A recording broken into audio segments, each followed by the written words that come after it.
is it. The season finale for GRIDLIFE competition at Pittsburgh International Race Complex. This is the last event for the season for GRIDLIFE drivers and the last event for pit race with GRIDLIFE drivers here. They announced about a month ago that this racetrack is closing forever in November, so this is the last hurrah for all the GRIDLIFE competitors involved in their fierce championships like Falcon Club TR, Street Class, IBOC GLTC, and GRIDLIFE GT. It all comes down to this last weekend of competition. It's gorgeous. It's a little bit cool here this weekend though, but it's going to be thrilling on track. 19 corners and over 2.5 miles. Let's have a look at Pittsburgh International Race Complex.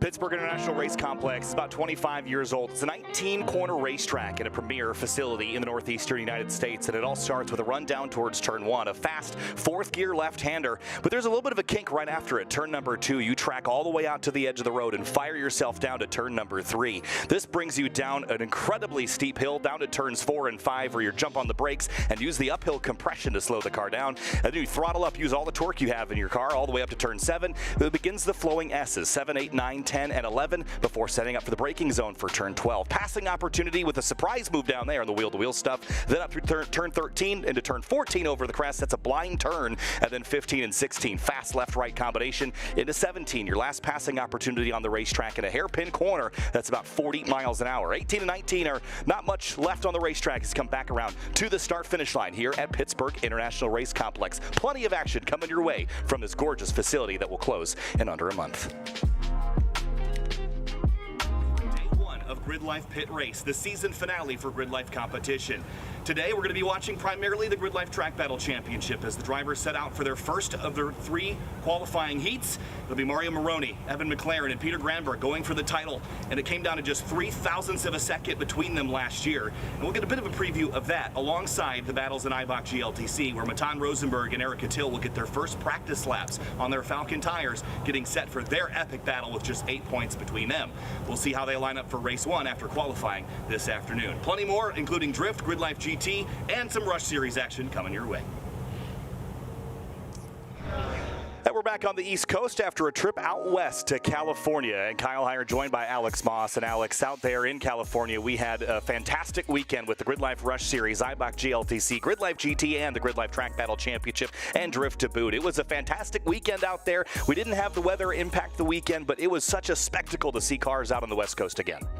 Yeah, always fun. I was watching from home, watching much of the weekend. Look at that rear entry drift there in turn 1, I think that is, of Laguna Seca. Yep, and that's Matt Kaufman there. You see Sam Dooling go for a little ride. He went out to California to try to defend from, or try to attack the title that Mike Jansen is now locked up. There's Bailey Woods, that triumphant defeat in podium sprint. That could be a factor later this weekend as well. When we get to our podium sprint, that's how we decide our weekend winners, and that is how the championship will be decided this year. And of course, GRIDLIFE Rush Series always puts on a show. Yeah, great watching those little cars flying around the track, and always good close racing and a lot of competition there. Yeah, of course, Cody Vaschholz we saw in the GRIDLIFE Track Battle Championship. TJ Hunt out there drifting in the Supra. It was such a fun weekend, but we went all the way from the West Coast in California all the way out to here at Pittsburgh International Race Complex. So we go from the West Coast to the East Coast, and this is our season finale, Alex, as we head back to Pennsylvania. And there's a look at the fog in California, the fog in pit race now, covering the trees here with the autumnal colors coating the hillsides here, and we're so excited to be back. This is the first time that we've ever had a live stream here, Alex, so we're really excited to show this place off in a way that we've never seen before in GRIDLIFE. This is our 3rd time here. Back in 2022, we debuted the Super Grid Enduro Series, short-lived there, but we came back last year for our season finale, but it wasn't streamed. We kind of ended on a low note there because we weren't able to show it, but this year, Project Prime's back on board, and boy, we are stoked to show you a full weekend of action. And cars on track now for the first of our track battle heats here this weekend. We've got 6, I believe. I think we might actually have 7 here this weekend. And indeed we do. 7 track battle heats across 5 different groups here this weekend. So we're going to start with 5. We'll probably whittle our way down to 4 groups. But Alex, as you know, this track battle time attack stuff gets pretty serious. And sometimes it starts with cars that are pretty unassuming, like Honda Fits, Mazda 2s, Toyota Yaris, plural. But this is going to be primarily our Falcon Club SC competitors headed out on the racetrack here for the first time this weekend. Yeah, just because the cars may not be the fastest cars in the world and setting overall lap times, the competition is fierce amongst these guys, and they're going to be out to run right away. And one of the things that we find with the Club SC cars and the Group D, Group E cars is they're going fast and they're on it right from the beginning of the weekend. There's not a whole lot of building up that's being done for this group. Yeah, so you're going to be right out of the gate going pretty quick. And we took a look at that track map a little while ago and sort of took a preview of this course. And Alex, you have yet to actually have done laps here. You told me that just a little while ago that your first laps will be later. You're running in GRIDLIFE GT this weekend. But this is, we've talked about how this racetrack is abrasive in the past, where it'll eat up your tires, but it also doesn't have all that much grip later in the day. So these early morning sessions should be sort of the prime opportunity to go fast. But when you're learning a new racetrack, what's your approach if you've never been here before? Yeah, it's a case of, watching video to begin with. So I'll be watching intently what these guys are doing, trying to figure out which way the track goes. That's kind of step one. Step two, figuring out which corners that you can really push at, which ones you can't. And then the last thing for me is trying to figure out the braking zones, where you can attack the braking zones hard and where you need to maybe lay off a little bit. This track does have a reputation, like you say, of being very abrasive on tires, but also having kind of a weird grip level where the grip just kind of comes and goes in different parts of the track, and as you said, at different parts of the day. So that's going to be an interesting part of this. Yeah, so Mike Jansen is one of the drivers leading this train. That's that number 156 Honda Civic. Now he has 103 points by virtue of a number of victories that came at GRIDLIFE Midwest Festival, Mid-Ohio Sports Car Course, Road America, and at WeatherTech Raceway Laguna Seca. And then a second at Autobahn and 2/3, one at CMP, one at Road Atlanta. So he's got the championship locked up with 103 points, one shy of perfect. Sam Dooling is out here again, still just trying to lock up second place. But also, I noticed that Nick Berg out there in that white and black Honda Civic, he's got some new decals and new liveries on this car. So he's out there right now 9th in the point standings and has an opportunity to pass Jim Smith for 8th place in the standings. Yeah, car's looking good out there. That Civic does look nice with its new graphics on it. And headed down the hill here on their first flying lap. Of course, see as they head down to the bottom of the hill, then head up the hill. Now, speaking from experience, I have some laps here at Pit Race in my FRS. They're not known for having a lot of torque, and the pull up out of turn 5 feels like you're losing power. I mean, the cars just fall flat on their face there. Yeah, unless you've got like a big V8, it is just a struggle to dig up out of that corner, and I think we'll see that be a challenge all weekend long for drivers just to carry good speed up through that corner. On the backside of the racetrack as well, pretty high speed S's, so getting on balance and not getting behind in the steering is important as well.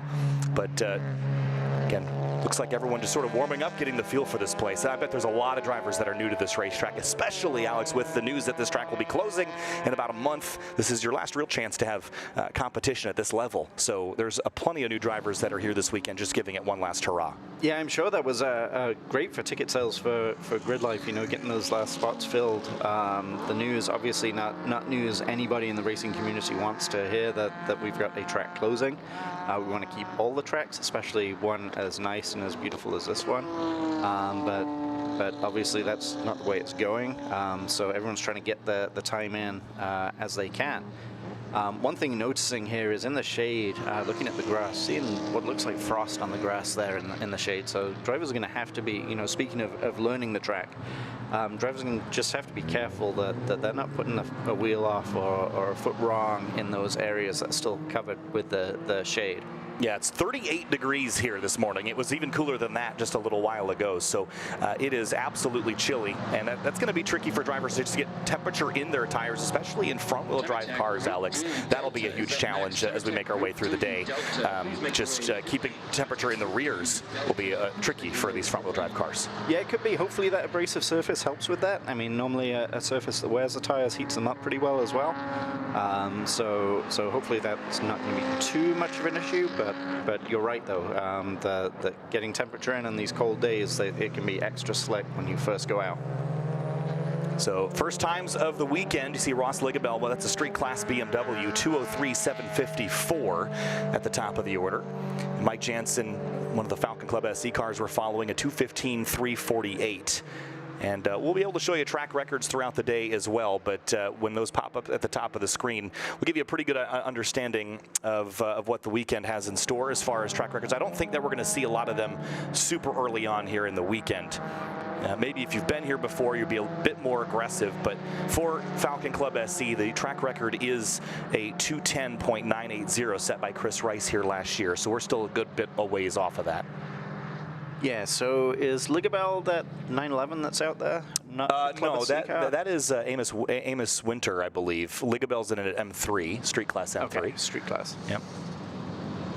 So I was going to say, otherwise we've already seen the Club SC time or record there shattered, but not the case. Pike now going with 206.6.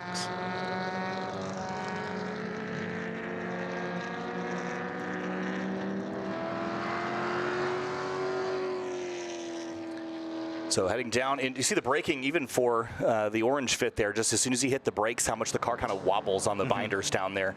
That's something that, you know, maybe we didn't talk about really on the track map a whole lot, but when you get down to turn 16 and you kind of make that, that kink, the car is unsettled when you hit the brakes, so it really creates a challenging scenario for cars when you're carrying a lot of speed and down into the corner. That, you know, especially when the car's unsettled, you go to the brakes and it just kind of throws the thing off sideways. So Austin O'Brien is back as well. He was a competitor at Circuit Legends in his number 412, and he was leading most of the weekend, popped the dyno and had to kind of go back out and reset his times. Never ended up getting back up to the very pointy end of the weekend, but good to see him back out here in Falcon Club SC.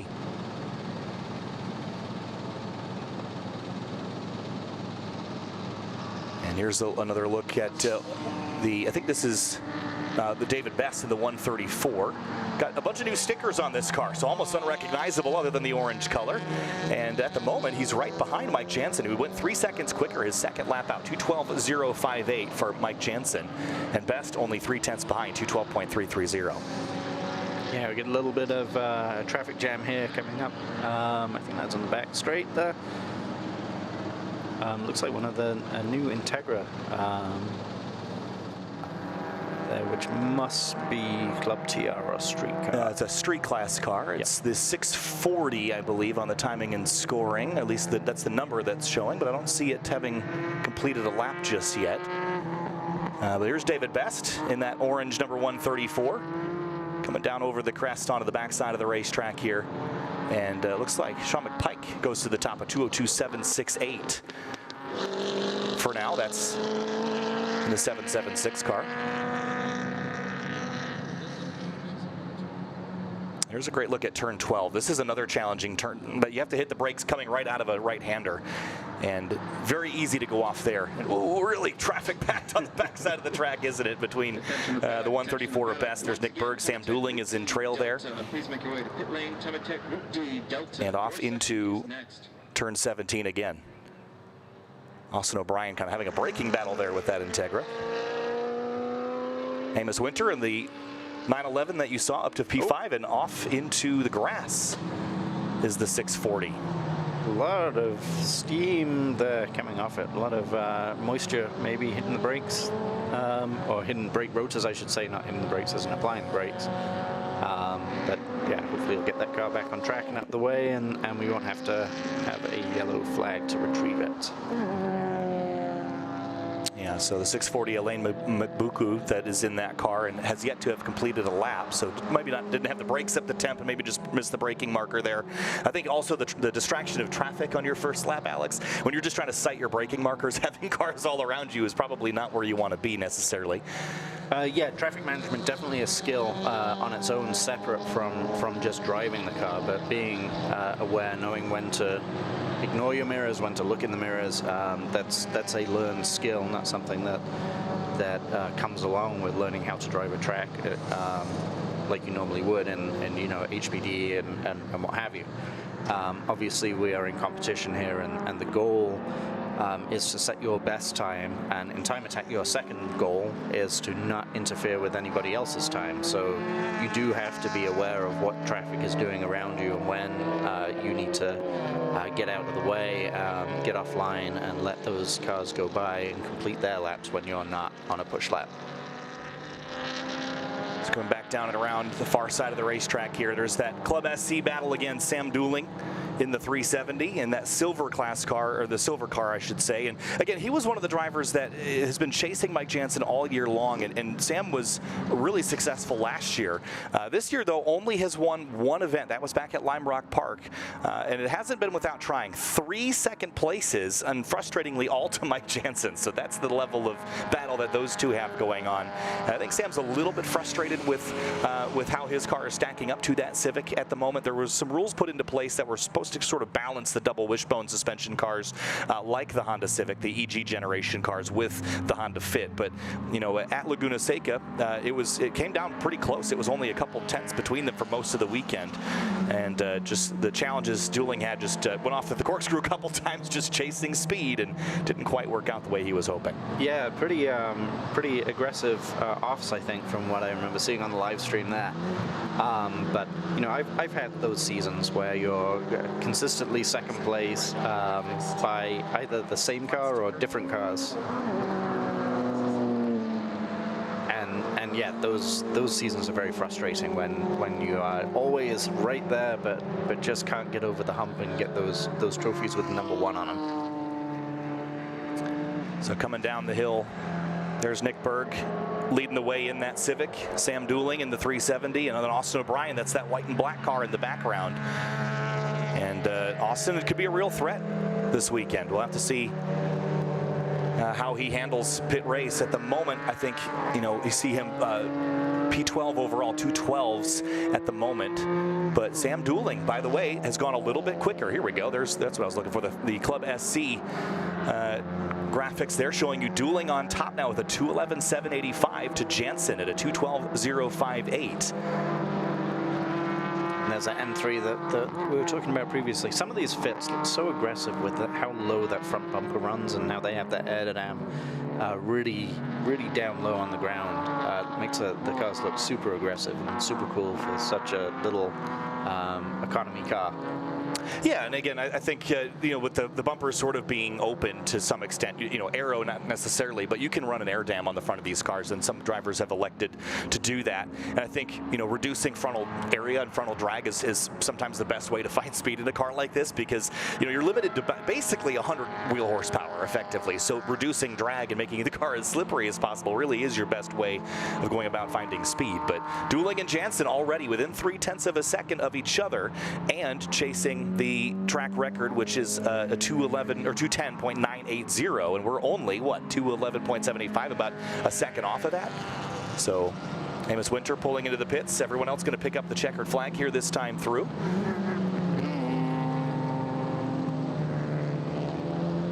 And it's busy out there, I have to say. A lot of traffic here. Yeah.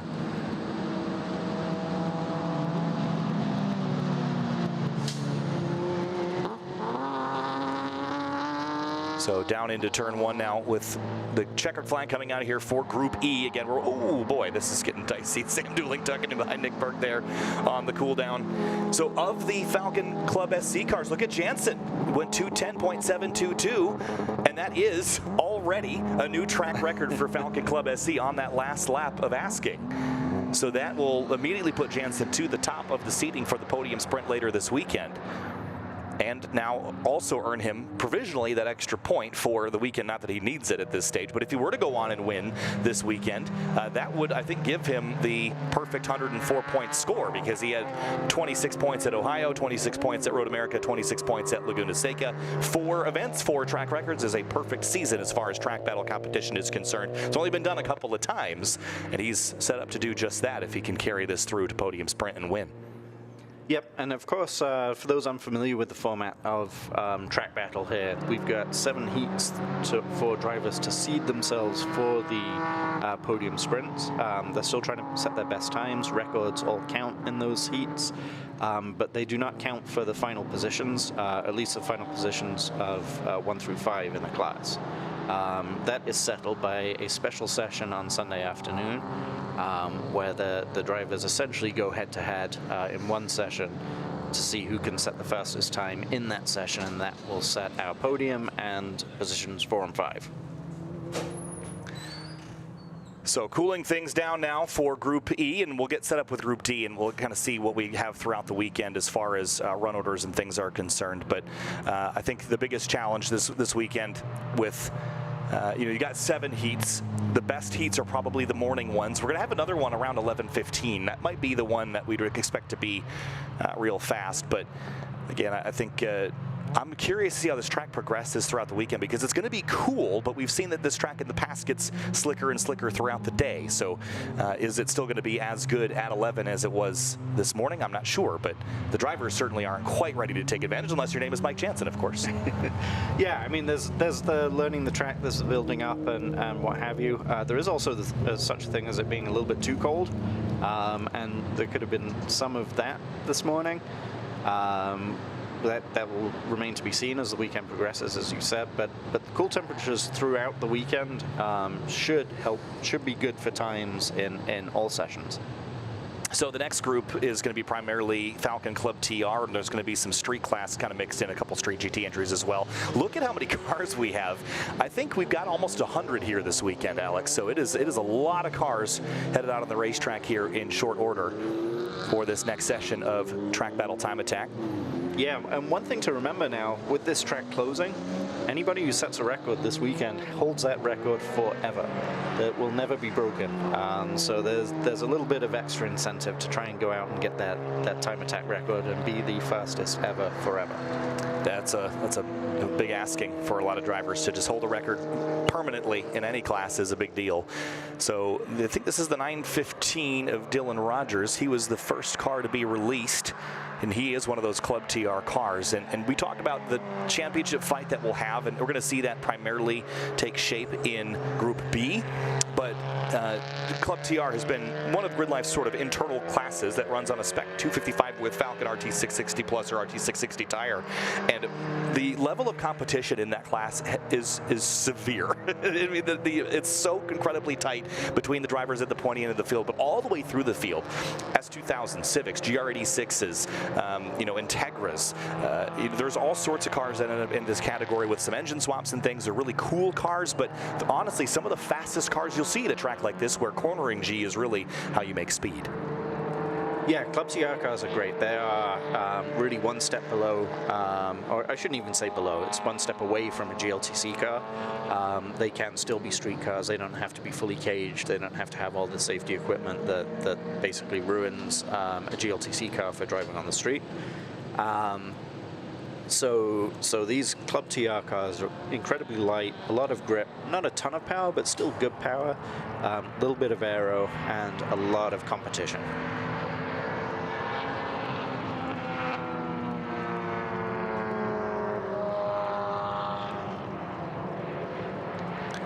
So working on their way around their warm-up lap here, and with so many drivers that, some of these drivers I've seen before plenty of times, but there are some new drivers. Alec Inhouse in the 277, that's a Club TR car.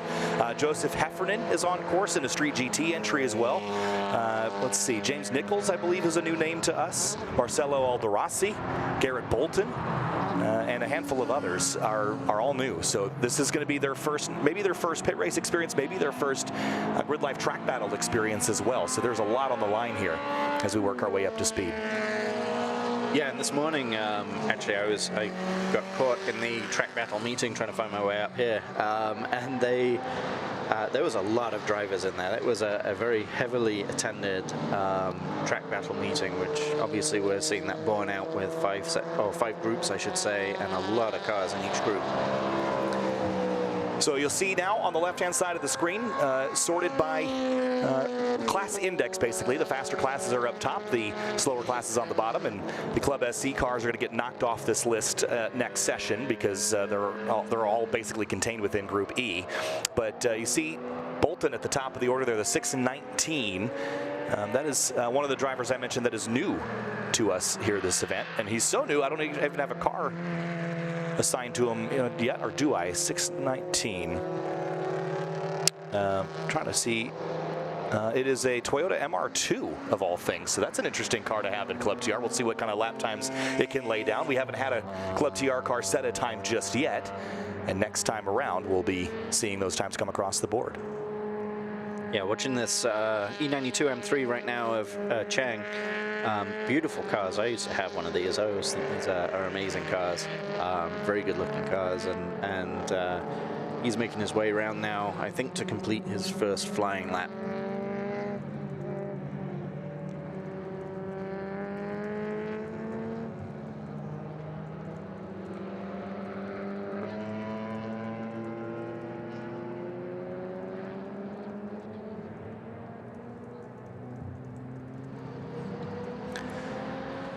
So we'll see what the next lap times look like here. Kind of a quiet warm-up lap, but we're going to start the flow down here into the braking zone. I think the leading car there's 2 Street GT entries on the racetrack. Here comes the 915 of Dylan Rogers. I didn't see him come across the timing and scoring, interestingly enough.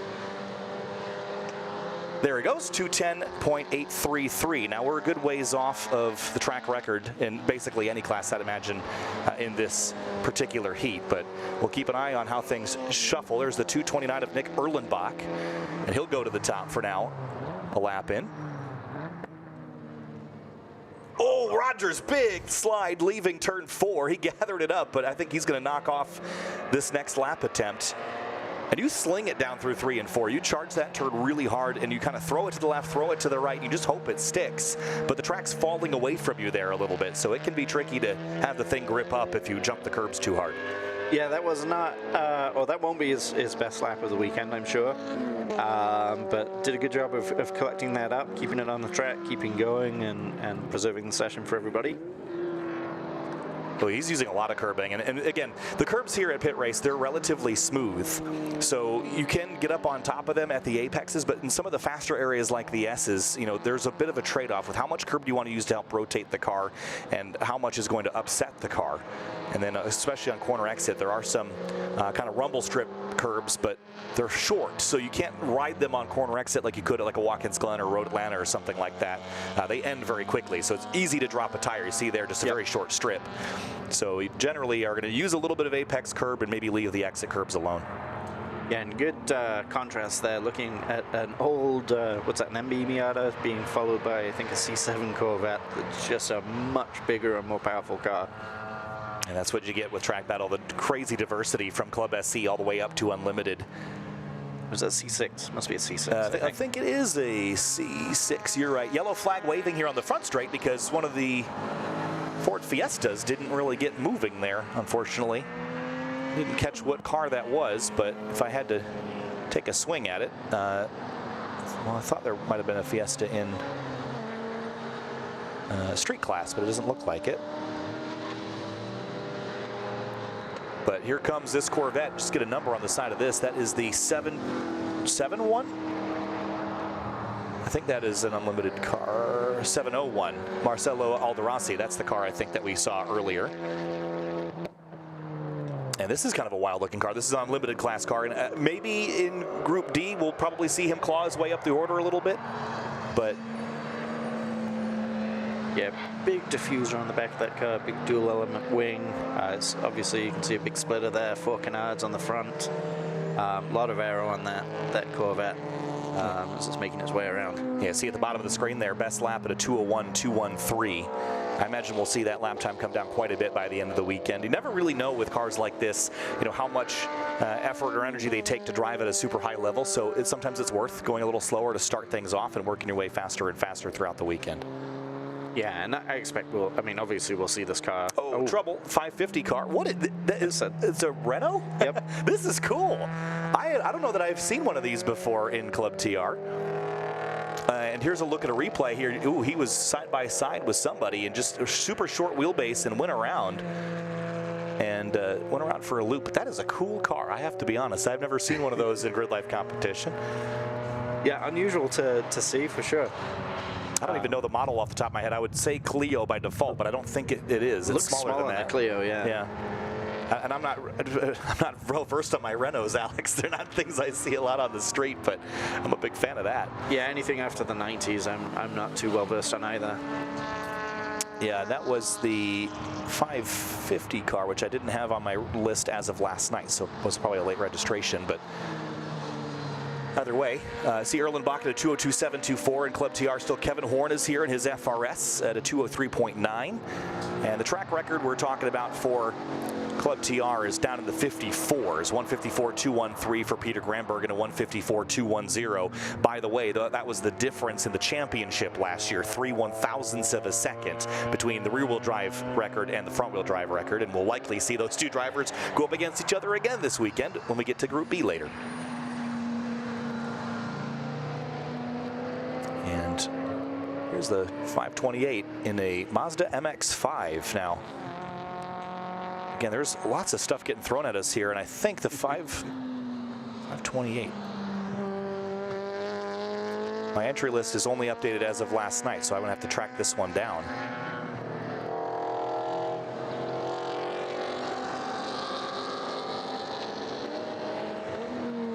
But that's Richard Sawicki, which we've seen before.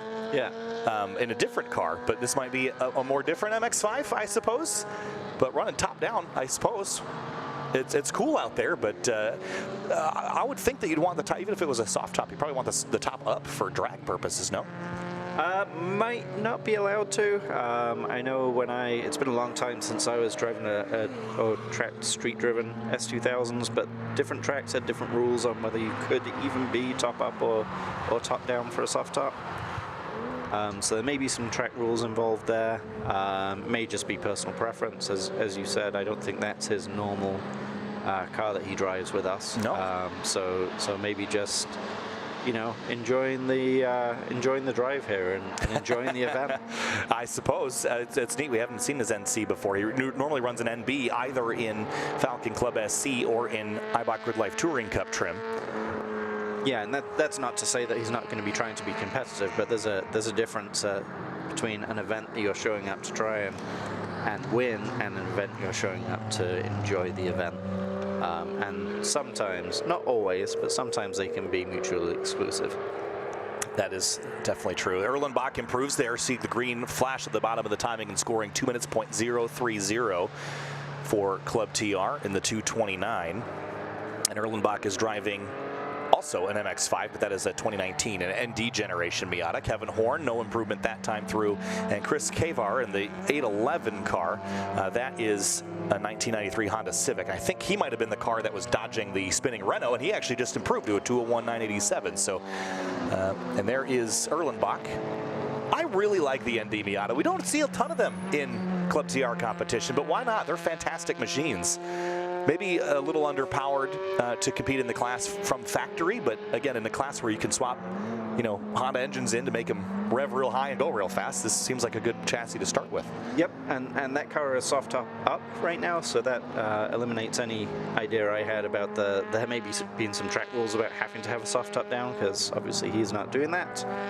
ND Miatas, I think they are super cool. I think there may be some challenges with getting, you know, the typical engine swaps done in those cars, and that might be, you know, because I say they're new. They're what, about 7, 8 years old now, for the early ones. But that might be part of the challenge, or part of why we don't see as many of them yet. Yeah, they're also, having driven one, they're not super big guy friendly. No. They are a little bit less forgiving on the interior, much lighter weight and smaller than a second generation GR86 or BRZ, but similar performance windows. So if you're, you know, over 5'4", you're going to end up with a GR86 probably. Fair enough. But they are really cool looking cars. And checkered flag out here on Group D. And see the fist out the window there for the current leader in Falcon Club TR. But as we move up, cars get faster, and Group C is going to have even more of those Club TR entries, probably up to around the 5th place mark in this class. But it's a big category this weekend, so I think we'll be well treated. Club TR has 27 entries here. Wow. At Pit Race, which is not quite the class record. We've had 30 before. Yeah, but still, that's a big class. You know, a class within a class. When we talk about you know, GLTC having typically, or a big field for GLTC being, you know, 50 cars, 55 cars for a huge class. This is just one subsection within Time Attack that is just 27 cars by itself. And already 33 cars have taken times, and that's only 2 of 5 groups that have been on the racetrack. So just to show you how popular it is out there this weekend, there's the 444 that is on track here. That's interesting because there's a 444 registered in TrackBattle that's Luca Barberis, but that I think is Mark Gatos that is driving that car. So interested to see if they have that number adjusted, but I think that'll be running as a track mod entry most of the time. GLTC cars can sort of run in both, but they'll generally be a track mod configuration in most interpretations. You could probably swap back and forth between Club TR if you have it set up just right. Thinking back to the CSX from JZX guys. Yeah, you could. The big challenge there, the big difference between Club TR and GLTC is Club TR, you're limited on what mods you can do. So you can't do anything internal to the engine. So you know all your cams and pistons and things like that you can't do. Whereas GLTC, you can do those things. You're just limited in how much power you can make compared to your weight. So that might be, or that I could see often being the factor for not being able to switch back and forth. And then the lack of the interior in a GLTC car, because it's got, you know, the cage and what have you, kind of makes the track mod the baseline class for it then, because that's sort of the lowest class where you can have fully gutted interiors. So there's Adam Cook working his way around in the Lincoln. This thing is wild. This not a, you know, by all intents and purposes wouldn't be considered a Time Attack car, but that's, you know, not an excuse here in Grid Life. Basically anything you want to use. Every car's a Time Attack car once it gets a transponder on it. Yeah, there's some cool stuff out there for sure. So while we're waiting for the next group here, I think one of the things, you know, we mentioned the Club TR fight. 27 cars in the class here this weekend. But as far as the points are concerned, you know, the big story coming in is how tight things are inside the top 5. Is this next group is going to roll off here, Group C. They're going to make their way around for the warm-up lap. But Mario Moroni at the top of the order with 94 points. He's leading by 8 points, but that isn't enough to win the championship in its own right, because a perfect season's 104. So there's lots of points on the line. Peter Granberg could win this event and win the season. Stan Feingold can't quite get there, but Evan McLaren certainly can. 26 points. That would knock his worst event off. That would give him 96. If he gets 25 points, he would tie Mario Moroni and win the tiebreaker. So this is what we're talking about with Club TR, how tight things are. 27 cars here in this weekend. We've only had 76 over the course of the season, to give you a context of how competitive it's going to be this weekend. Yeah, and as you said, the way the point structure works out, we've got 3 drivers that can win this championship here today. The points really favor having consistently good results and getting those wins, but of course only 4 count, so you do get to drop some of the unfortunate results that you may have had for whatever reason. Either you just didn't get it done, or you had problems with the car, or whatever the reason is, that you didn't perform at your best. You have an opportunity to drop those results if you can get 4 races in, or 4 results better than that. And that's what we're seeing here, and that's why we've got, you know, position 1, 2, and 4 could win the championship, but position 3 can't right now. Because it just doesn't have a low enough result to drop for that 25 points to pick up. Yep. So with that out of the way, we're not quite to the leaders in Club TR just yet, but Group C does have a number of drivers that were on that list, including Michael Budai. Kevin Vu is out here as well in the number 18. That is an Acura Integra. I believe it's a right-hand drive car as well, if I recall correctly. So that's always interesting. And it looks like he's going to roll off. And Group C is underway here. So green flag is out. Group C of the Grid Life Track Battle Time Attack Heat number 1. And Again, we're not really be chasing any records, I would think, until we get to Group B when we've got Club TR and the pointy end of a couple other classes. So we'll focus on the kind of the meat of all the battles here from basically 5th on back in most of our categories. So on track now, we've got Kevin Vu, Foster Johnson, Timothy Turner, Devin Hoffman in Street Mod is out on track. Jessica Powers was all the way out in California. She's come all the way out here to Pennsylvania now. Michael Budai, Jeremy Hensley with his street class car. That's a whole other battle we'll talk about later. And then a handful of others, including Adam Roble, Arthur Dvortson's out there in his orange MX-5, Thomas Halka in his number 7 Subaru, to name a few. Bucky Lassick is also going to be on track in his Subaru WRX STI. Down into turn 5 on the warm-up lap here, Alex, and what a picturesque piece of racetrack. Yeah, one of the things that I was talking with Tom O'Gorman last night about the live stream here, this being the first time that we've live streamed it, and really nothing, you know, as far as we're aware, we don't get a whole lot of coverage of races that go on here. So he was excited to see what would be that iconic shot of this track that lets you know that you're at pit race. Obviously, Laguna Seca, we have the corkscrew. As soon as you see the corkscrew, you know that's the track you're at. And I think that shot that we just saw down through the S's might be it for us. Yeah, I think you're exactly right about that. I think there's also something about the cars popping out from behind the trees at a turn 14 that I really like, because that's kind of the shot that you see when you're up in the timing tower here, and they kind of disappear behind that little island of trees and then pop out and come down the hill. It's such a cool shot. But cars on the road now and heading down towards, this is the shot I was talking about right there, coming down through 14 and 15. And then you've got 16 and 17 leading you into the braking zone for the last few corners on the racetrack. But a little bit of reordering now as Foster Johnson's going to give a point by to Devin Hoffman. Might feel like didn't quite get the gap he needed to maintain that differential. This is a great communication on the warm-up lap here, Alex, with how busy the racetrack is. Knowing what the other cars around you are going to do is sort of half the battle.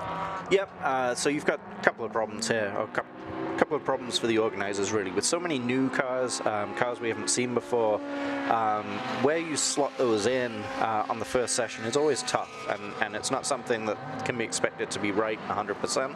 Even, you know, the order would be different at different tracks.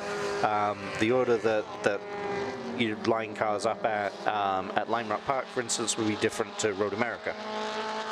So the way that can be combated is really through the drivers talking to each other and sorting out those minor differences on the outlap. If I've not been here before, I might say to the car behind me, okay, you go ahead of me on the outlap, I'll get you in front of me so you've got clear track. Because again, goal number 1 is setting my best time. Goal number 2 is not interfering with a competitor's best time. Yeah, there's Kevin Vu in that Acura Integra. And this is where cars like Devin Hoffman's Subaru are going to have a better time throttling up. It just feels so slow whenever you're driving up that hill. And Hoffman is likely going to end up having to get around Kevin Vu here. But now you get to the S's, and I think the advantage swings back towards these Club TR cars that are much better designed for these fast, twisty sections here. But everyone kind of seems a little tentative on this first fast lap. Yep, and not too surprising there. You know, with somebody's going slow there for some reason. That was Adam Roble, maybe through the grass. There's a yellow flag waving in the background. That's been taken away now. So yeah, somebody took a trip through the grass for sure, and got in everyone's way. I think that's seems to be the trouble spot here. That left flick into turn 3, it's a hard braking zone, and right when you turn in, the track drops. Sure. And so, you know, there's some places where, you know, we go to other tracks around the country where right before the corner you gain a bunch of grip, but there you lose a bunch of grip. So very easy to understeer or throw the balance of the car off in that particular segment. We saw that spin in Group D earlier, so potential to keep our eyes on that. So here's a look. Again, primarily Club TR cars in this group. We're going to see a little bit of Street Mod and Street GT as well. But again, we'll be watching mostly the cars in the gray timing and scoring as we throttle up out of turn 18. Here comes Kevin Vu across the stripe, and we'll see what our lap times are going to look like here today. And for Vu, it's a 2:05.403. Devin Hoffman goes 4th quick. Actually, she didn't even get a recorded time that time. There she goes, P3, 2:04.075.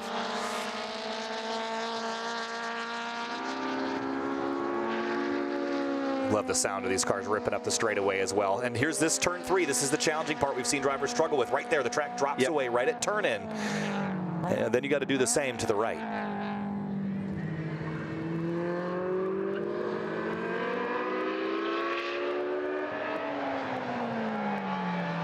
And then right here, back on throttle and just clawing. Just gonna climb that hill. And there's never a gear that's right either. It's like, this is, if you wanted a CVT ever, this is the time that you want it. Nobody wants a CVT. just to get some revs out. Or a 12-speed gearbox or something. Or you know, an escalator. Yeah, one of those GM 10 speeds or GM Ford 10 speeds. That'll work there. I'll just tell you, every gear feels wrong up there. I mean, it's like, I know the FRS has less torque than an electric toothbrush, Alex, but man, it's brutal up that hill. Foster Johnson heckling Devin Hoffman here a little bit through the backside of the racetrack into turn 12. But again, it's not a huge racetrack, about 2.5 miles long, and we've got 23 cars in this group, so you got to space yourselves out as best you can. Down the hill again. This is such a fun area of the racetrack. Fast kinks here. Up to the top of your gearing. I think we're seeing about 125 in Falcon Club TR cars before the braking zone. Yeah. Yeah, Devin's just going to give that up to Foster there. That's quite a high top speed, you know. A 2.5 mile track, a lot of turns. Was it 18 turns? 19 turns? Yeah. Yeah, 19 turns, 2.5 miles, and still able to get into the mid 120s in a, you know, roughly 230, 240 horsepower car. That's kind of an interesting track layout. Yeah, so Foster Johnson to the top of the board, a 159.925. And this is gearing us up for what I think is going to be an incredibly competitive weekend. We knew this coming in, but he's only 5 seconds off the record. We were in the 54s. So we've still got a lot of speed to pick up and a lot of cars left in Club TR to fill that 5-second gap. It's going to be really, really fun to watch as looks like Newman's going to jump to the top of Street Mod, the 504 car, and Foster Johnson hucks it down into turn 5 there. This car looks a little bit more hooked up down here than Kevin's car did, right out to the edge of the road. That's okay though, you can kind of ride the rim there, and what you can do if you run the long way around, you're actually bogging the car down less because the radius is so much wider, so you can keep the revs up a little bit higher. And I really like that line there for Foster. It looks dialed. An S2000 around here would be a lot of fun. Little wiggle there though on the transition. Yeah, that's what I saw going around that turn. He's going for it on this lap. We saw a little twitch going into that uphill. Was that turn 5? Yep. We saw a little wiggle through those S's and then a dirt drop there on the exit of that turn. So he's pushing it here. Yeah, this is gonna be a lot of fun to watch him come up over the crest here again. Just super, super fast transitions, and he kind of almost wadded it up there on the transition back to the left, so he might have bailed out of this a little bit. But revving that thing all the way up to $9 grand. Doesn't sound like it. And right here, hard on the brakes here for turn 17. And you're going to hear the engine braking as well. Quick shifts down, you know, 5, 4, 3, and get it woed all the way down, throttle up. This, I mean, other than that little wiggle there in the S's, this should be a pretty good lap. And Foster Johnson comes across the stripe. We'll watch the timing and scoring, bottom of your screen, and it will be an improvement, a 157.398. That is a really solid lap time.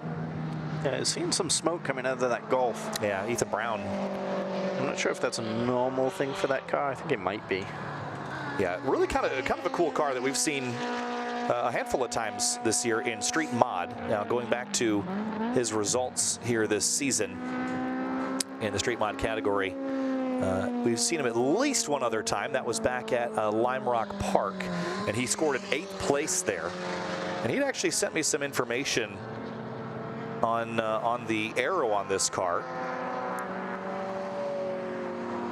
And I thought he had, but couldn't pull up immediately. But it has kind of that kind of deck lid rear wing there, which is kind of interesting. But Ryan Koblenz in the 78 Subaru across the stripe there, P5 in street class. Now we kind of prefaced a little bit of the street class battle, and I kind of want to save that battle until we get the pointy end of the category. But the street class, just like Club TR, is effectively winner take all this weekend between Andy Holst and Joshua Hulka. So everyone else will be fighting for third, basically. Yeah. But I think it'll be fun to watch Jeremy Hensley in a very similar looking Subaru to Joshua Hulka, same sort of wagon body style. And here's Koblenz on the brakes down into turn 5. All-wheel drive traction can't hurt. clawing your way up the hill here. Yeah, looks a little bit more stable than that S2000 did going through turn 5 there. See his best lap time at 2:01.983. Using a little bit of curb. Again, it's nice smooth transitions here. You know, at Lime Rock Park, they have very similar style curbing on the apexes, but it ramps up a lot steeper and sharper. And so it's pretty upsetting to the chassis. But here, if you just kind of nibble the edge, it'll smoothly ramp up, allow you to kind of, you know, bring your radius in a little bit. Pretty fun racetrack to attack. Of course, turn 12 and 13 and 14 here. This right-hander, it's completely blind. You come over that crest, there's a big curb on the inside, you can jump, but you can't see the other side of that. So it is pretty nerve-wracking. As Jeremy Hensley had come across the stripe, now best in street class. Here's Koblenz in the WRX. Adam Roble getting well out of the way. And really hard on the binders down into turn 17 now. Newman again to the top of street mod.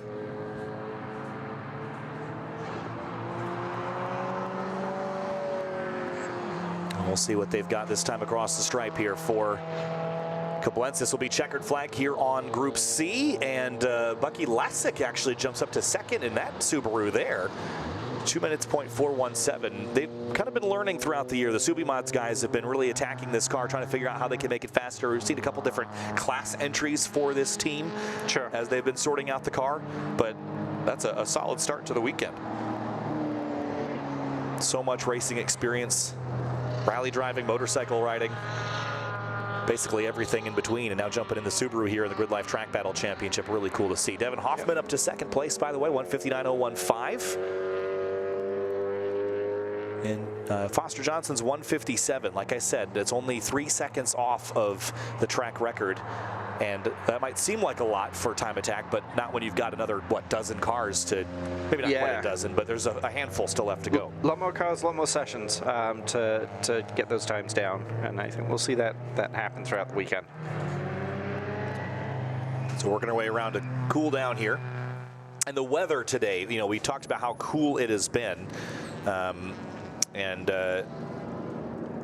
We'll try to show you the, there it is, perfect. Have a look here, 39 degrees Fahrenheit, but the humidity is 84%. That's actually a little bit more than I would have thought, but no precipitation in sight for now. Yes. That's another thing that's a possibility later this weekend. Could we get some rain? Now, typically in track battle time attack, Alex, you wouldn't even bother going out in the rain, but podium sprint, that changes the math. Yep, podium sprint. You have to get it done in that session if you want to place, you know, top 3 or top 4. Really, you have to go out in podium sprint. And it looks like there is a threat of rain right around podium sprint time. So that could make for a very exciting, very challenging podium sprint for all these competitors. And of course, as we know, going 4 wheels off in a podium sprint essentially DQs you for the session. So those drivers, if it does rain during podium sprints, are really going to be tiptoeing their way around that track while still making sure they stay on track, but still trying to set the best time they possibly can. Yeah, and the other thing to consider is, you know, this is a 25-year-old racetrack, which is relatively new, but it is sort of old school in that it doesn't have really any paved runoff. So if you go off in the rain, it is going to be a long ride. So there's going to have to be that margin that you leave for safety, but how little margin you leave is where things could be won in the rain. So again, in time attack, you typically wouldn't bother going out because you're not going to set a record. Why risk anything? But with the way this format works, you're going to have to if it rains during podium sprint. And if it rains throughout the heats, you're going to want to go on track just in case, because you'd want that practice. You don't want to go out there blind and not know how this track's going to drive in the wet. So I think that the abrasive surface is probably going to be an advantage when this track is wet. I don't think it'll get quite as slick as a place like Mid-Ohio used to get or something like that, but certainly something to keep our eye on the weather all weekend long. Foster Johnson pits in, and Group C is complete, and Group B is next. And this is where we're going to move primarily into street and street mod. Although there's still a handful of Club TR cars in this group, including our front runners in Club TR. Is that? No, it's not. So, bunch of street mod entries, and then in line here, See Joshua Halka. This is our street class front runner as well. Connor Gallagher in the number 2 Nissan GTR. There's your championship leader, Mario Moroni, Evan McLaren, and Peter Granberg. Those are the 3 cars in that Falcon Club TR battle. Stan Feingold is here as well. He could mix things up. He stole a podium sprint away at GRIDLIFE Midwest Festival, so that's a consideration too. Not only what do the front runners in the championship, how do they finish, but also where does Jeremy Bailey finish? He stole a podium sprint at Carolina Motorsports Park. They can't win the championship, but they certainly can finish in a way that prevents someone from winning the championship. Yep, play interference. Now that blue Supra, is that Andrew Bramfield? Yes. Yeah, so he's a one-lap competitor. We compete very closely with them at one lap, and we came here to pit race for One Lap America this year, and we blew our engine up at this track. Andrew and his team blew their engine up, unfortunately, at the first event in Memphis, I think it was. Not Memphis, St. Louis. So good to see that car back together, back on track, and competing with us. So Mario Moroni, Evan McLaren, and Peter Granberg.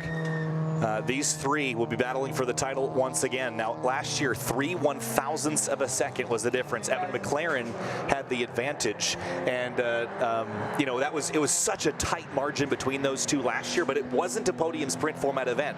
Now you've got that added pressure on you, and you've got Mario Moroni, who's leading by a handful of points. He's not safe, but he's still in the conversation. If anyone other than Evan or Peter wins, the math definitely heavily favors Mario Moroni. So his goal is to run as best as he can and maybe have a little hope that Stan Feingold or someone else is up there in the mix as well. Yeah, I think you need to just put that aside, though.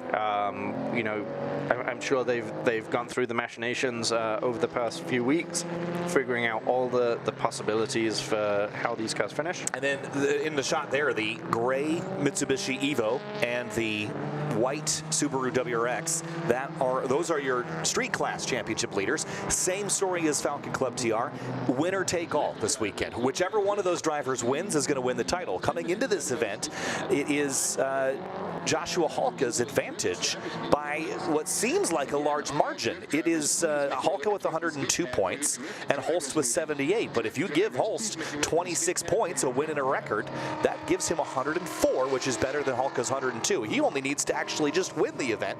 He doesn't even need the record. Yep, and that's another interesting thing. It looks from the table like that Halka is in prime position here, but Holst has not been beaten yet. He's shown up to 3 events and he's won 3 events and he's got 3 records. And so, you know, if I'm Josh Halka, maybe looking over my shoulder a little bit. But again, you have to put that behind you. You just have to do your best on the day. And it looks like we've got a car pulling off with smoke there from that overhead shot. So this may need a retrieval. I didn't see a cutout near where that car was, but yeah, well, we'll see how things pan out. But here come your street class championship leaders. Joshua Halka in that white car. There's Ryan Matthews, by the way, in his Street GT entry. I think he's only running 1 car this weekend. I think it's just a Street GT entry. But he'll likely jump to the top of that order. And as far as Street GT's championship is concerned, Luke LeGrew's already got it basically mathematically locked up. I don't think Matthews can do much about it. It can only earn a maximum of 98 points to Luke's 102, but still defending from Nick Hendricks. I don't think Hendricks has actually signed up here this weekend, though, so that would be advantage Matthews. He's run 2 Corvettes, 1 in Street Mod, 1 in Street GT. This one a much simpler build. The Street GT aero rules are effectively OEM aero only. You can, mix and match from different trims that are still under the MSRP limit, but this car being a C6 Corvette, there's not really a lot on this car as far as downforce generating materials, but they're very slippery cars, and that high top speed has been a hard thing to overcome for all the other competitors in class. Yep, they're slippery cars. They do have a factory flat floor, which is going to help them. And they run a lot of tire as well, although they are tire limited, I believe, in Street GT. Yes. Off the top of my head, I think 305, I want to say. But coming down the hill right out to the edge of the road here. This is an area of the racetrack that's very scary in a Street GT car. This last little kink to the right. Set up for it because you got to hit that curb and then immediately jump on the brakes. And if you get that transition wrong, you're going off. So there is driver that you were referencing, Andrew Brownfield. And we'll see him. He's actually in track mod, so we'll see what that lap time looks like in a moment. We'll swap things over, but here comes Matthews, and that will put him to the top of Street GT, a 1:48, and already new track record for Ryan Matthews, 1:48.269. That will defeat Alan Patton's record from last year. I think Patton was in a C7 Corvette last season. And here's Brownfield.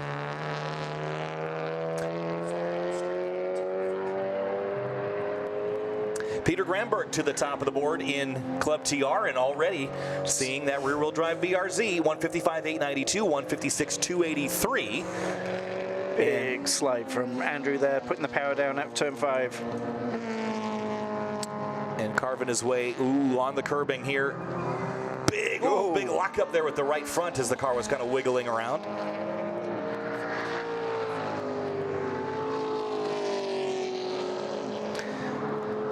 152 for Andrew. Yeah, there you go. That's what I was looking for. The 152.809. You see a couple other drivers that we've seen on that list. That is, as far as track mod is concerned, that record was a 144.366 owned by Kyle McHugh. It's a long way to go there. Yeah. And then here's Jeremy Bailey. This is another driver that we had talked about, has the potential to steal things away. Looks like a little different aero setup maybe on the front of this car for this event.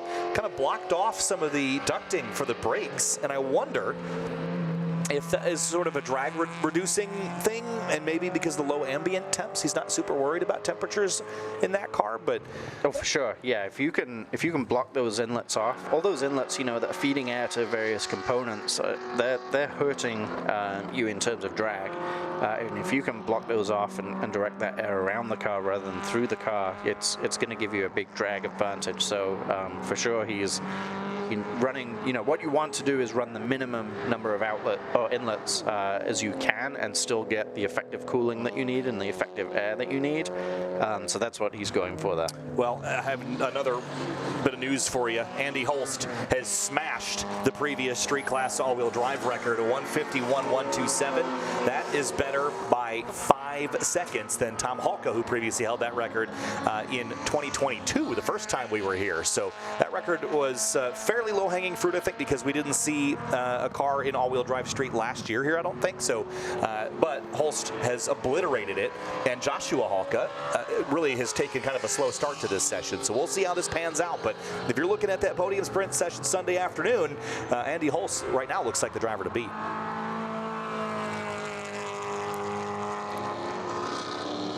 Yeah, and he's doing what he's done all year, basically show up, set a record, and put himself right to the top. Really in street, there really are those two cars that are prepped to the rule set and are prepped to be sort of the street car, and that's Josh Halka and Andy Holst's cars. A lot of work going into both of those cars. We know, that Josh Halka has been developing that car year over year for a long time to get it dialed in and get it to where it is right now, which is a very, very fast car and very well-driven car. Yeah. And I know that Andy Holst has done the same thing with his. Really is a no-expense spared build, right to the limit of the rule set to try and create that street Evo. There's Stan Feingold in the 326 Toyota 86 K-Series car. Now, he is P5, interestingly behind Foster Johnson. I mentioned how quick that time seemed from Foster in the previous session. It's holding up inside the top 5 right now. See Joshua Halka slow coming down the hill, and I'm wondering if he'll kind of tack up and go a little bit more later in this session. But right now, he has no time to compete with Andy Holst at the top of the board. Here's Feingold into the braking zone here. Now, Stan historically has been kind of in the conversation as far as lap times, but it really comes down to podium sprint for him. He performs very well under pressure there, and 26 points at Midwest Festival, record and win in podium sprint, and a second at Road America, a third at Autobahn Country Club. He's going to be talked about as well. But Evan McLaren, reigning champion of this series and currently the fastest driver on the racetrack, and guess what? 2 new track records, 1 in front-wheel drive, 1 in rear-wheel drive for McLaren and Granberg. So already setting records in the first session of the weekend for Falcon Club TR. And just to look at how tight that's going to be, that's less than 2/100ths of a second between McLaren and Granberg now. Just like last year. And I think the notable thing is that Mario Moroni is nowhere near them right now. I'm sure he'll get up to speed, but McLaren and Granberg, this might come down to whichever one of those drivers can win podium sprint, but already that is a record. That's by almost a full second from where they were last year. It is going to be a dogfight this year. Wow. Yeah, wild. So McLaren's going to work his way around. They'll know, I mean, looking at their timing in their car, they'll know that they've obliterated that record. But does that make you even more nervous, Alex, as a competitor? You know that session 1, I broke the record by a second from last year. How much more pressure does that add, knowing that everyone else is probably going to be running really fast too? Well, that's the thing. You know what you ran, but you don't know what anybody else ran. I remember, going back to 2020, we were at Autobahn South, and it was me and Jackie and Sean Krebsbach competing for the win there. And Jackie, second to last session, Jackie went out and ran, I forget what it was, maybe a low 28, very low 28, something like that. Last session, I went out, or we all went out, obviously. I did a 27.8, something like that, and was just pumped in the car, thrilled that I'd done that. I had beaten Jackie's time. There's no way Jackie was going faster, and got in, and I was right. What did Jackie do? He didn't go faster. Yeah, I beat Jackie. But there was nothing more deflating than finding out that Sean had beaten me by half a tenth. So it's just, you're pumped, you're so excited what you did, you obliterated the record, nobody's going to be able to touch that. You come in and you're second place, and just takes all the wind out of your sails. Brian Van Oersdahl in the number 290, working his way around course in his GR Supra in Street Mod. Jeremy Bailey up to 4th. Mario Moroni gets pipped down to 5th because Feingold and Bailey, those drivers I mentioned, could upset things in the podium sprint. They've jumped up inside that top 5. So Club TR is a battleground right now. Street Mod, Van Oersdahl P2 at the moment. And again, I think for Street Mod, we're going to see primarily our action in Group A, because we've got Dewey here, we've got John Rode here, and then I think the big news as far as Street Mod is concerned is Alan Patton has shown up in Kyle McHugh's GR Supra. In Street Mod? In Street Mod. Okay. And so I think his goal was to basically keep Dewey from doing a victory lap. So that'll basically be a fun fight to watch in Group A. Here's Bailey in the number 13. This is an FA24 swapped FRS. Got a BRZ nose on it now, but this has the newer engine out of the newer BRZ and GR86. It makes a little more torque, actually a lot more torque, and a lot more horsepower as well. And drop in Club TR, you can't modify internals, so you basically take the engine out of one, drop it in the other. And because it was designed for a chassis that it was very similar to that, it works pretty much right away. There's Peter Granberg rolling on in. Now he's going to have that point for now for the rear-wheel drive class record, but Evan McLaren just dug a deeper hole for Granberg with a 153, 139. So that reset the record again. Club TR cars are so fast. They are. I mean, you're looking at we're talking about 200 horsepower cars here. That Supra we're looking at, we know is a very fast car. It's a very powerful car. It's got to be in the 650 wheel horse range, and it's what, just right now less than a second ahead of the Club TR cars, which make on the best possible conditions maybe 230, 240, right? So now I'm sure we'll see those times drop. We'll see Andrew's time drop throughout the weekend. I think this is the first weekend back for the car, so I'm sure he's taking it easy. Maybe he doesn't have it at 600 right now. Maybe it's running 400, 500, something like that. I'm not sure. That time I'm certain will drop, but it is incredible how close the Club TR cars are to a track mod car. The car that I know is a very, very fast car. So cars rolling back around for their cool down now as the checkered flag is out. Now you were mentioning the trucks rolling. Yeah, it looks like we got some safety trucks rolling. Maybe with that car that we saw pulled off at the start did find a hole, and they're going to go and retrieve that car now.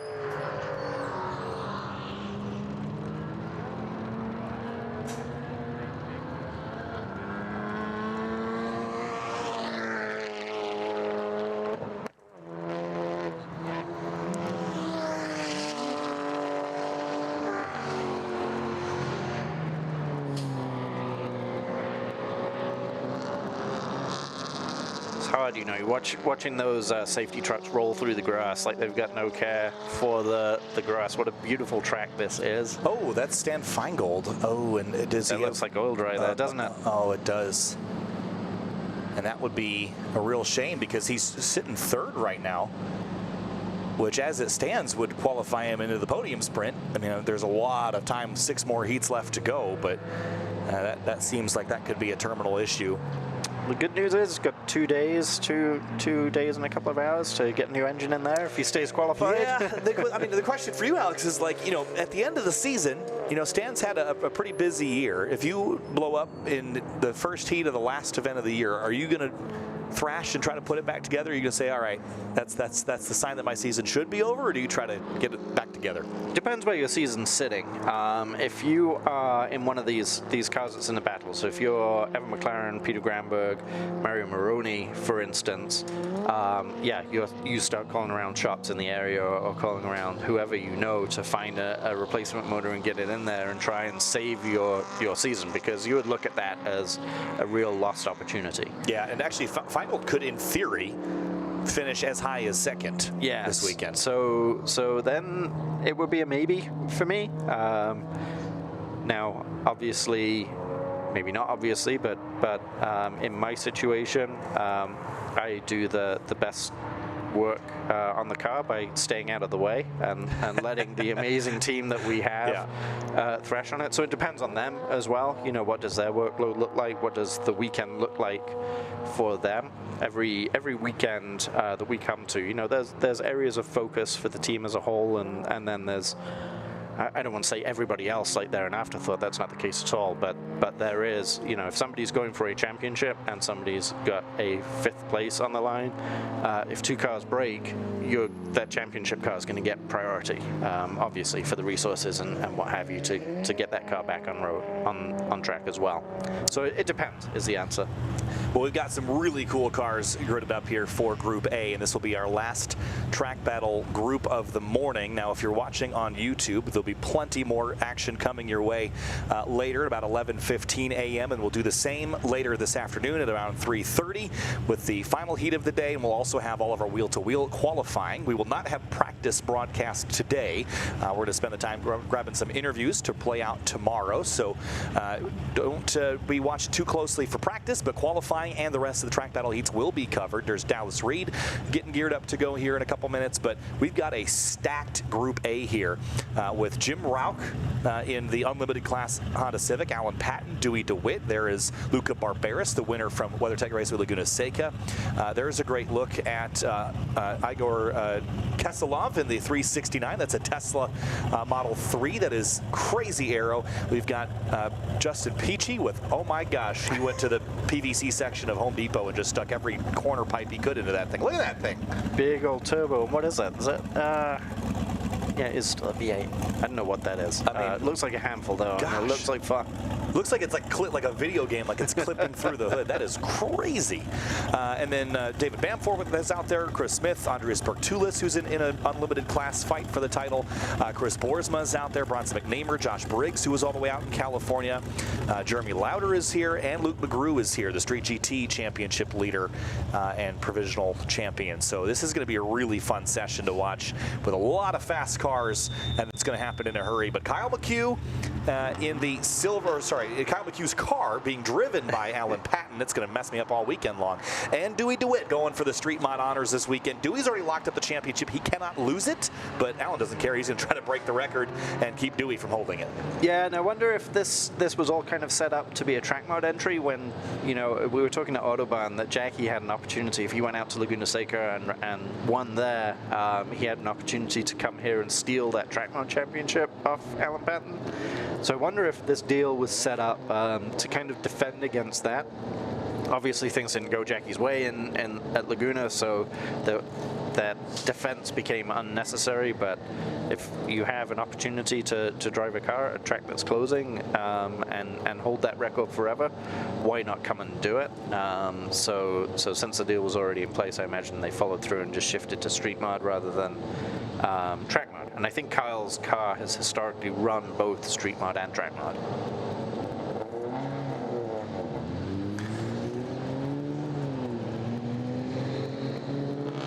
All right, so cars rolling here for Group A, Track Battle Q1 from Pittsburgh International Race Complex. And unlimited Philip Glass Hess there in the 111. He's already set a lap time at a 150.5 range. Alderossi, the 701 Corvette, also was on track a little earlier. As far as unlimited, the track record is a 149.573 held by Andreas Bertulis last year. That's likely to fall here. Here's a look at the points for Street Mod. This is, again, Dewey has that already basically locked up, 104. Ryan Matthews is second, not going to bother competing this weekend in that category. Luca Barberis, though, 77 points. He still has something to race for. Jimmy Santos won't be here. He had an engine issue at WeatherTech Raceway Laguna Seca, so he will not be in competition with us this weekend. So that's what's going on in the Street Mod standings, but we'll show you track records at the top of the screen as well, and trouble already for, I think that's Joshua Briggs that is pulled off to the side, and a little bit of smoke from the engine bay. So the smoke is going to be misleading because there's so much moisture in the grass that anything hot is going to make that steam rise. Yeah, it looks like there is a trail of coolant or something, though, on the right-hand side of the track there, so I think something popped off. It dumped a bunch of fluid. And pulled off there when he realized it. Full course yellow as well now for that, so it's going to basically come to a pause before it even really started. Yeah, that's unfortunate. So you see at the top of your screen the Street Mod track records. I think that is likely going to be the fight that we're going to be watching most of this session. I do think that the unlimited record is going to fall as well, but again, that 149.573 is what we're waiting on. I think Street Mod is the more volatile one here, and Street GT almost certainly is going to fall because we saw it already fall earlier. So I think Luke McGrew will probably just parlay that. So field heads down the hill. There's Dewey following Alan Patton, and hopefully this can be a pretty quick retrieval and see if that fluid is going to be problematic. Yeah, just worried about that fluid. I'm not sure if it's online. I think it is online. Driver's right there, which isn't great. It looks like something just went wrong, and as soon as driver realized it, they got off track, which they did a good job of. I mean, that wasn't a huge trail of fluid. They're throwing the black flag, which will be a return to pit lane. Yeah.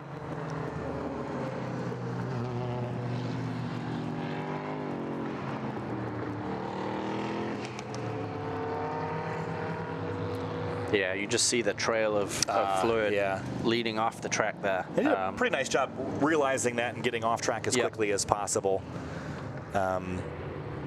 So hopefully it shouldn't be too long of a cleanup here, but for a lot of these cars, especially the unlimited class cars, or even really the Street Mod cars, once you get them started, you kind of have a warm-up procedure or process, and this can kind of impact things a little bit.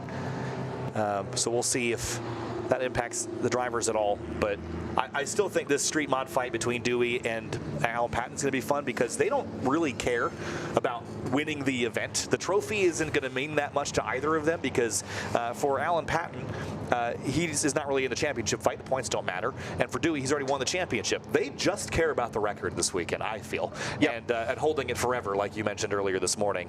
And they are going to have a slugfest to see which of them can come out on top. Now, I believe that back at Midwest Festival, Dewey lost to that 29 car in the hands of a different driver in podium sprint after being the fastest car most of the weekend. So I think it will be interesting to watch and see how it pans out. But yeah, and I know Dewey's one of those time attack purists. I mean, he's all about the records, and kind of nothing else matters now. I know he cares about the championship as well, but definitely all about the record. So he's coming here wanting that record, as you'd said, looking for his victory lap, I'm sure. And it's kind of fun watching Alan Patton coming in and trying to play spoiler a little bit and adding a little bit of drama to the weekend. Great look at the water tower here on the pit race site, and just gorgeous scenes. And again, we heard about the news of this track going away, and there's various reasons for that. But I rolled in, and regardless of your position on whether or not it's a great thing, when I rolled in, it's like, man, it's just such a shame. This place is so great. The facilities are fantastic. But again, it's not really up to us at the end of the day. But we're going to enjoy it one last time and look at the foliage. It's not quite peak yet here in Wampum, Virginia, or Pennsylvania. I almost said Virginia, Wampum, Pennsylvania. But look at the sights around here. We're so lucky. Beautiful. Yeah, it is. And it is a shame that this track is going away. It's a beautiful facility. One of the nicest facilities that we get to go to in terms of the infrastructure that's at the track and what have you. A number of different buildings here and really nice paddock. But at the end of the day, you know, it's a private enterprise, and for whatever reason, they've decided they don't want to continue it as a track anymore, and so that's, you know, well within their rights. Yeah. And again, it's just, I think there's a lot of drivers and really spectators and people that have been to places that are sort of historic in a way, you know, places like Watkins Glen or Road America or Lime Rock. And if this were to happen to a place like that, that would be horrifying for the motorsports world. But there's also something to be said. Of course, a lot of money's been put into this facility, but it has some history, but it doesn't quite have the several decades old, you know, long, like the half a century old history of a place like Lime Rock or Watkins Glen. So it is a loss to the motorsports community. And I think the bigger issue is for all the local communities that sort of saw this as their beacon, because there's not really a ton of racetracks in this area of the country. You've got places like Watkins Glen up north. You've got Lime Rock Park to the east, but there is a pretty big radius around here where there isn't much. So especially for you know, the Steel Cities region of the SCCA, I think you've got you know, they're going to have to find some new places to play, unfortunately. So. But, you know, that's just how it goes, and racetracks come and go, and there are a bunch of new facilities being built all over the country also. So we're going to lose one, but we're going to gain some others in some other areas of the country. Yeah, I mean, there's no doubt it's a loss to the community, and a loss that we don't want to experience for sure.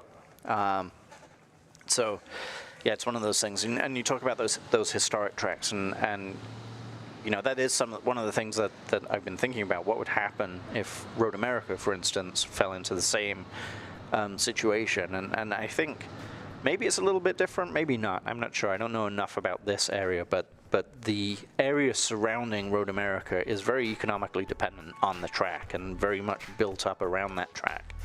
Not to say that they would you know, not survive without it, but it certainly contributes a lot to the local economy around there, and this track may be the same as well. Yeah, I have a feeling that's one of the unforeseen you know, impacts of racetracks like this is you know, this place on a map, you know, that's a very nice area, it's a very pretty area, but I'm not sure that you would get the same level of tourism if there wasn't something like this here. And I think that'll be something that will probably affect local businesses to some extent. And you know, it's again not our decisions to make, and you certainly have to respect the owners for doing what they wanted to do. But I think there's probably some local businesses that will be sad also that this is going. So all things aside, we're only a couple minutes away from getting back green here for Track Battle Group A in our first heat of 7 this weekend. So lots of time attack coverage. And there is, oh, that was not Briggs. That was Jonathan Rode in the 51 that had that issue. My mistake. It was an MX-5 that looked crazy from the back, so my apologies there. It's not the 900 car. He's still in line in that tan car. So in fact, it was the 51, which was a front-running street mod car at Autobahn Country Club, and that'll be a disappointing end of the weekend if it's something terminal. But there's a look at Alan Patton, who typically, you know, you'd expect on a weekend where SRO is competing, you would see him running with a Thunder Bunny Racing team there, paired up with Laura Hayes at a BMW M4 or a Toyota GR Supra. He was just out at Road Atlanta last week running in the IMSA VP Racing Challenge, but I think this weekend he decided that he wanted to go time attacking instead. They're not really in the hunt in Pirelli GT4 America, so this is the world we live in now, Alex, where you're making the decision between grid life or international wheel-to-wheel racing with something like SRO or IMSA. So that's really cool. But Alan's here really to take the candy out of Dewey DeWitt's hand. It's going to be fun to watch them go to town here. Yeah, it'd be interesting to see if he can do it. I mean, he's not been, obviously, as you said, he's been driving a lot, and I think they drive Supras, so he's going to be very comfortable, confident in the car, I'm sure. Yeah, he had a Supra last year that he won the Street Mod Championship with, and He ran Supra GT4s in SRO and then ended up going with, there's a little blast out the hood there of nitrous, I imagine. Actually swapped over to BMW chassis mid-season in the SRO Championship and ran one last week at Road Atlanta in IMSA for his first ever start there. Landed on the podium in those races, so a very strong start to his career there. But as you said, very comfortable with that Supra platform. I think this car is set up very similar to his that he won the championship with last year. Was one of the few drivers that earned a perfect 104-point score en route to his title. There's the 293 car. That's Eric Peachy in the Viper. We don't see a lot of Vipers these days, but they're really, really cool. And then, of course, Dallas Reed in that C8 Corvette. So one of the unlimited class cars, and I don't think we have a ton of them this weekend, but we do have some. They're actually, we do, okay, well, I stand corrected. We have 9 unlimited cars, which is a pretty sizable field. We also have 1 super unlimited entry that I didn't see there in line. It was Ryan Sari, which should be an LMP3 chassis. I think it's a Ligier. I think we would have noticed that, I think, if it was on the grid. I don't think it's made it to the first session of the day, but we'll see if he pops out a little later. So we're 1 minute to go here before leaving the pit lane again. Again, all eyes will be on the Supra and Dewey. And while we're waiting for the cars to get back rolling here, there was a lot of battling in the Track Battle Championship back at WeatherTech Raceway Laguna Seca. And have a look at some of this. This is back in Group A a couple of weeks ago when we were out in California. The crazy stuff we ended up with there, of course, the Bailey Woods-driven BMW M3 that stole the track mod win away from the Lotus that was out there. Callan Spence was driving. There was such a cool story that we saw out there on the West Coast. They really showed up with some unique cars there this year. Yeah, I love seeing all the West Coast cars that come up. It's, you know, it's not the same old crowd as we go around the Midwest, but it's really nice to see the variety of cars that show up and get to kind of take it to those guys out on the West Coast as well. Yeah, we had a packed super unlimited field there too, with Cody Vaschultz and a handful of others that brought their Pikes Peak cars. We had Robin Shute there. Unfortunately, he was involved in an incident that ended his weekend in the second session. But regardless, we have a really cool Group A, and again, record's going to be on the line here. Cars are rolling for their warm-up lap, and these are the cars that kind of really require you to get the tires and brakes up to temp for this first lap. Probably see some slower warm-ups here as well. Igor Kesselov in that Tesla. That'll get a couple laps in before it'll need a little bit of a top off on the battery, but big aero on that car. It needs it. It's a heavy girl, that thing. Yeah, big aero on these cars, the finicky tires. Some guys are going to be wanting to keep the tires nice and cool. Others are going to be wanting to put some energy in the tires. It's going to be interesting. I always think the most important thing to warm up though is yourself as a driver. So I like to go out on a fast out lap, you know, sort of 70% out lap that's builds throughout the lap, so that I'm ready to go, because I feel like the differences in how prepared I am far outweigh any differences in how prepared the car is. I think that's a great point. And again, when you're talking about cars like this, I think, you know, the capabilities of the car are very high, but to drive it at that limit, you as a driver need to be prepped as well. And I think that's a great point to make, that the warm-up is more for you than it is for the car a lot of times.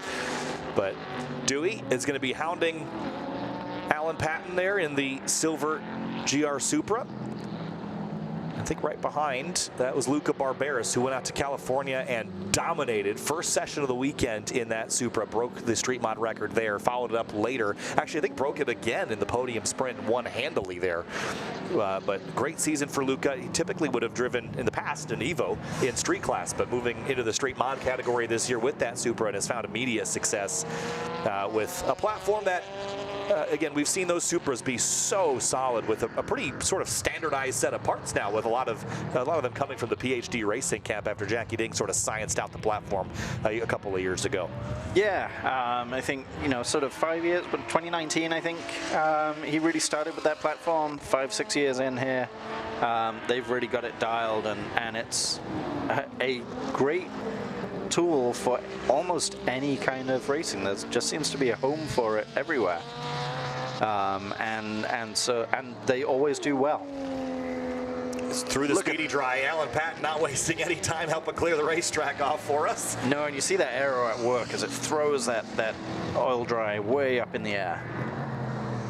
Yeah, he's going to charge down the hill here. And the track records we are chasing for Patton, it will be the rear-wheel drive record, a 145.0, and he's really struggling to get rear grip up the hill. That's a car that has enough power to get up the mountain. And then Dewey's chasing a 147.985. That's the record that he set here last year. So those are the two records that are being chased. I think we probably do have some street mod front-wheel drive cars here this weekend, but am I correct about that? I don't. We do. Ethan Brown is in front-wheel drive. Jonathan Denk is in front-wheel drive, but that record we'll keep our eyes on. Yeah, Alan Patton out there pushing right away. Oh, 2 wheels off there, it looks like, or at least 1 wheel off for Dewey up at the top of the screen. Oh, man, Patton using all the edge of the road there. Dewey coming down and around. I don't know that Patton, I mean, if he breaks it on this first lap, I'm scared of what lap 2 is going to be, because he ran through all that oil dry. Nice kind of even power slide out of turn 5, headed up the hill, but I think he'd like to keep a little bit more grip in it. But here he comes. Yeah, it depends on the goals. If it was me, I set out, and we'll see what the times are here, see how much of a statement he makes. By 3 seconds, Alan Patton smashes it. 142.002, and that is an unbelievable time. And I think that is the fastest time ever set by a GRIDLIFE car here at Pit Race as well. It is. So, as my point there was going to be, if I came out and set a real statement lap this session, looks like he's pushing again on the second lap, but coming in, you know, as I said, you only know what time you've done. But if I come in and see that I've got almost 6 seconds on the rest of the field, it's not my car, I might be parking it and saying, job done, I played spoiler, somebody doesn't get their victory lap, and go home with a smile on my face. And wait for podium sprints. All that was going on, Dewey broke the all-wheel drive record too, not by as much, but a 147.905 to a 147.985. So both records that we were expecting to fall fell on the first flying lap of the weekend. That is pretty crazy. Yeah. And also, Luke McGrew did the exact same thing in Street GT as well. It was a 148.944. Now it's a 147.964. So, yeah, I think Dewey might be back down now, because he's had a pretty solid lap there too. And Dayton Delahousse also a 149.696. Yeah, that car looks like it's on it to me. Body language of that car is that it is pushing. All right, let's see what he's got. He's going to need a lot more time to defeat Patton this weekend in podium sprint. Down the gears, he's got a sort of a sequential gear set in the standard gear box of this car, sort of bridging the rules here a little bit, but it has been a successful combination. Dewey across the stripe here. Is it an improvement? Yes. Yes, half a second-ish. 147.251. 7/10 maybe. And he still seems on it as he left turn 2 there. He can go for a couple laps in a row. He's been pretty proud of the consistency of that car. It's been mighty reliable this season, and honestly, at this point, I don't even think he would care that much if it broke, because he's already done what he needed to do. Broke the record he was trying to break, won the championship, but again, trying to defeat Alan Patton is the next thing on the list. Luke McGrew doing a nice job getting out of the way there of Eric Peachy in this 293 Dodge Viper. Always love the sound of these things. It's so far back in those cars, just a long way from the front of the car. It's got to be. I've never driven one, but it's got to be a real different perspective. Yeah, goes second quick in TrackBattle, a 154.132. The time that they're chasing this weekend is a 144.366 set by Kyle McHugh last year, so they're a good bit off of that. But I don't think there has been an all-wheel drive record set here before, so Igor Keselov will set that by default. Although you don't get the extra point for setting a record, you have to reset a standing record. Again, this is another car that will have plenty of torque to get up this hill. Much tighter line than Alan Patton was taking through there. Alan was going a lot wider. I don't know if that was by design, as you'd said earlier, trying to keep revs up, or if it was just a case of struggling to put the power down, which it did look like it was struggling to put the power down going up that hill. in Unlimited. Philip Glass-Hess still leads over Dallas Reed, Bertulis, Alderossi, and Joshua Briggs didn't set a time. A little surprised by that. We did see him on pit lane on grid, but it doesn't look like he's been able to complete a lap. Now, he was out at WeatherTech Raceway Laguna Seca, went for a pretty wild ride over the crest of the corkscrew. Here's Justin Peachy again in that Corvette. All sorts of new things, I would say, under the hood, but that wouldn't only be partially correct. Yes, I put some new parts on my hood.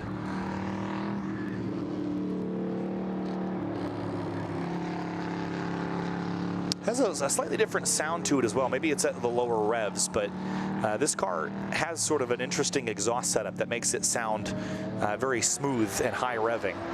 There's a turbo in the way of that exhaust. Well, but even before that, like, it had almost like the cross-plane crank sound. Oh, sure. In the past, that makes it sound really unique, but now whatever he's got tacked onto it has made it sound different.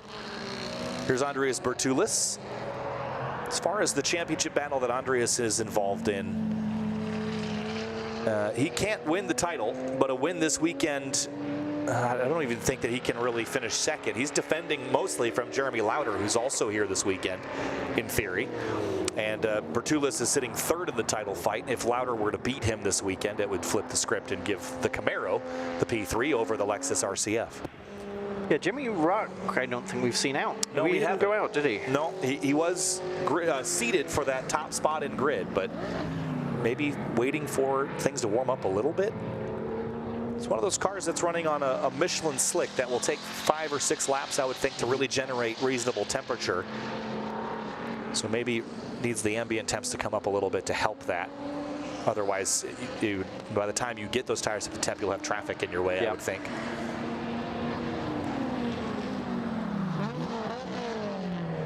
So Bertulis looks like he might be heading back around. Checkered flag is out here on Group A. And Bertulis, I think, has knocked off. So Alan Patton, Dewey DeWitt, Luke McGrew, Evan McLaren, Peter Granberg, all record breaking this morning. Mike Jansen breaking records. How many of that? How many classes is that? We've seen all of them except actually, track mode and unlimited, isn't it? Yeah, so 7 of 9 classes fell. Street Class 2, Andy Holst went to the top. So, okay. I see you, Track Battle competitors. They're already making this a pretty fun fight. So plenty more coming your way, and we'll go over the results here once things cool down. I think Dewey's going pretty quick at the moment. Is he still on a quick one here? I don't think so. I think the checkered flag came out before he crossed the line last time, so he's probably just doing a little bit of gathering the rhythm, figuring out a couple different things, using the in-lap to his advantage here, but I expect he'll be coming in. Certainly doesn't have that thing screaming like he often does.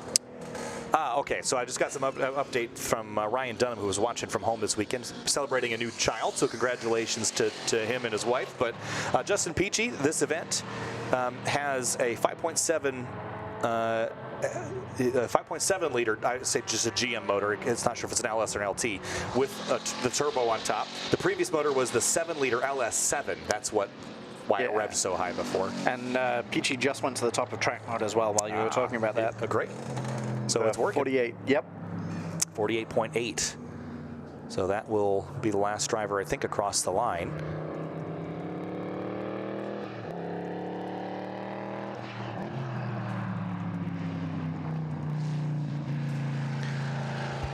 All right, so checkered flag is out here for the Track Battle Championship, heat number 1 of the weekend, and plenty more coming your way on the broadcast, but it will be later in the day. About an hour and a half from now, we'll start up for the second heat of Track Battle.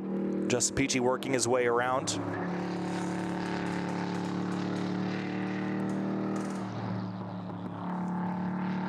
And looks like he'll be the last driver on course. We'll show you results here in a moment's time. Dallas Reed coming back around as well. He's currently scored 2nd on the board. But everyone has picked up the checkers, and those records will be updated before the next heat because we've got a lot more. I think we're going to see these records probably at least 2 more times in each category. I don't even think Alan Patton will be done just yet.